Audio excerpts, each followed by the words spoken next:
Bonjour à tous et bienvenue dans ce numéro 3 des podcasts qui présentent les services de l'Agglo du Pays de Dreux. L'interviewée du jour, Pauline Bonneau-Pfeiffer, directrice du conservatoire, va répondre à mes questions.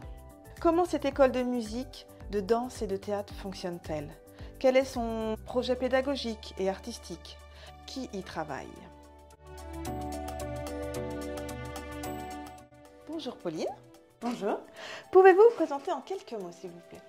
Alors, je m'appelle Pauline Bonneau-Pfeiffer, je suis directrice du conservatoire et mon métier de départ est chef de chœur.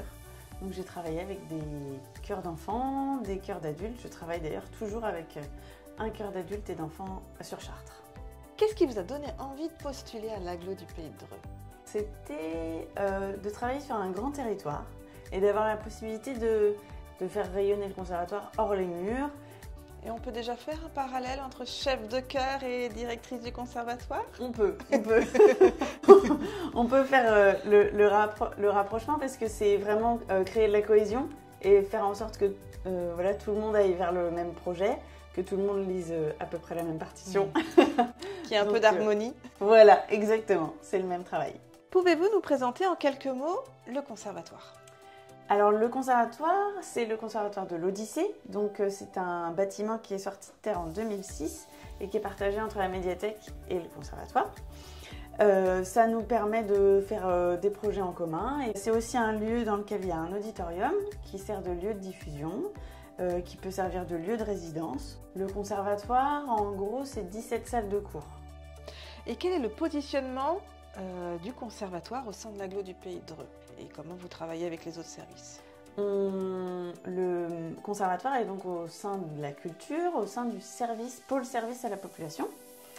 Donc nos collègues directs sont l'enfance, la jeunesse, la famille, les sports, voilà, la médiathèque, dans le pôle culture, l'atelier à spectacle.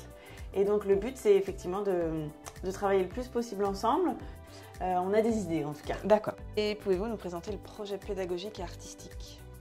Alors le conservatoire pour l'instant, c'est un conservatoire classé par le ministère de la Culture, donc c'est un label donné par le ministère de la Culture qui a renouvelé tous les 5 ou 7 ans. On essaye de travailler beaucoup en pratique collective.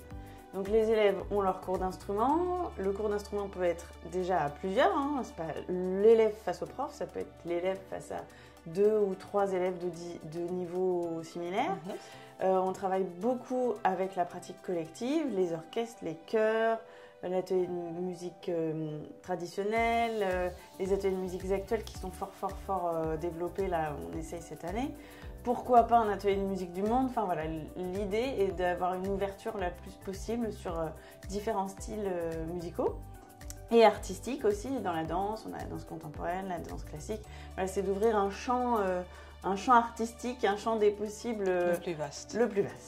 Votre équipe se compose de combien d'agents, professeurs et quelles sont leurs missions? Alors, ici, au conservatoire, effectivement, c'est des professeurs de musique, de danse, de théâtre.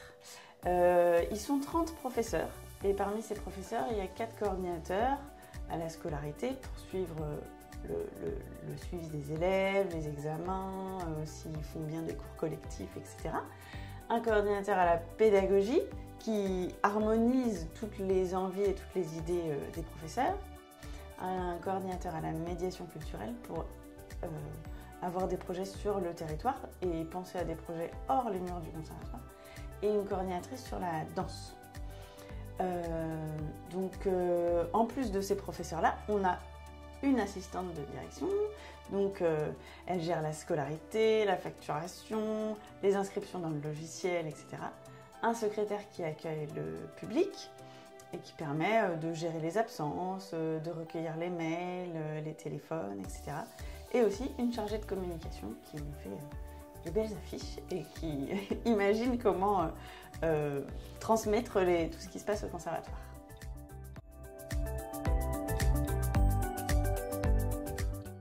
Comment passe-t-on des objectifs qui vous ont été définis lors de votre embauche à la réalité, le travail avec les professeurs, les élèves, les parents aussi, puisque les parents ont un rôle important?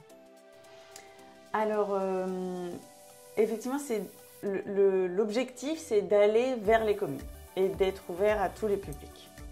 le plus possible. On y arrive notamment par le cursus CHAM, horaire aménagé musique, et le cursus théâtre, horaire aménagé théâtre.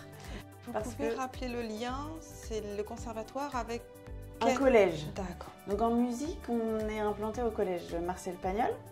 Et pour les classes horaires aménagé théâtre, depuis cette année, implanté au collège Camus sur Dreux. D'accord. Donc le but là, c'est que vraiment il y ait des élèves qui viennent au collège, et au cours de leur scolarité, mais toutes les semaines, hein, de la 6e à la 3e, ont des heures, 1 heure, 2 heures, 3 heures, 5 heures dédiées à une pratique artistique. Donc ça permet vraiment d'être implanté au sein de la vie quotidienne de ces élèves-là et de leur scolarité. Dans la même veine, on a des interventions en milieu scolaire. Donc on a 2 intervenants qui interviennent dans des écoles de secteur du collège Pagnol pour effectivement pourquoi pas leur proposer d'intégrer la classe horaire aménagée musique. Donc il y a 3 écoles qui sont touchées. On fait aussi de nombreux partenariats avec des associations musicales locales, des associations pas forcément musicales d'ailleurs, des festivals. On va accueillir le festival Jazz de Mars là dans le cadre du festival du mois de mars. Donc il y a plein d'autres lieux de diffusion dans lesquels on essaye avec lesquels on essaye de travailler pour que le conservatoire aille vers l'extérieur. Également, on se rapproche de la médiathèque là, pour s'intégrer dans la tournée commune. Donc les vendredis soirs, il y a des communes qui sont intéressées. Et là, ça y est, on commence à voir fleurir 3-4 projets, des professeurs qui ont envie d'être porteurs de leurs projets. Et voilà, le conservatoire sert à ça aussi. Que c'est très vivant autour de la photocopieuse, par exemple. Voilà. En tout cas, les profs sont très autonomes, mais c'est très vivant. Donc il y a une très bonne ambiance. Nous, dans le bâtiment administratif, on va dire la porte de Natacha, l'assistante et moi, notre porte est toujours ouverte.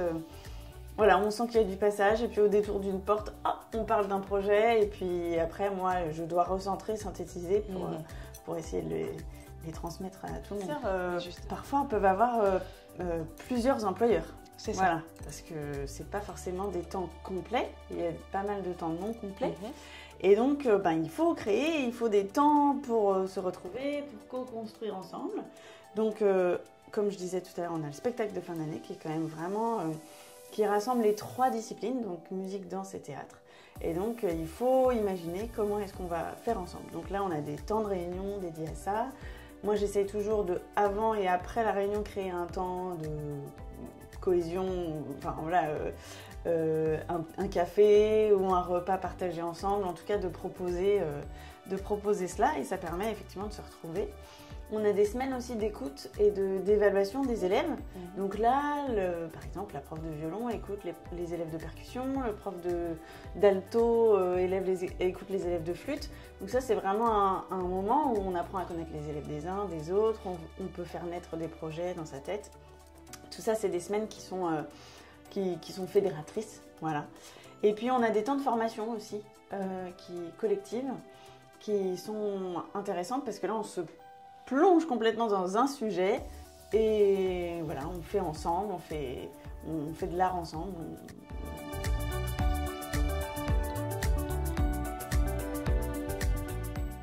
Qu'est-ce qui vous motive à venir au quotidien à l'Aglo du Pays de Dreux et à travailler au sein du conservatoire? Alors, je dirais aider et porter les projets des profs et des élèves d'ailleurs et donner vie à leurs projets. Et puis apporter l'art, la danse, la musique, le théâtre comme un moment d'évasion au sein du conservatoire. Et quels sont les profils recherchés pour travailler au sein du conservatoire? Alors, les professeurs, il faut avoir un diplôme d'État ou un certificat d'aptitude. Parfois, juste le DEM, qui est le diplôme d'études musicales, par exemple, ou le diplôme de conservatoire, suffit pour être professeur. On peut être titulaire ou on peut être contractuel. Ce qu'il faut, c'est avoir de grandes qualités humaines pour transmettre sa connaissance, à la fois techniquement, mais à la fois aussi globalement. Ça peut être ludique, il faut avoir des envies de transmettre, d'avoir aussi de donner le goût de la répétition.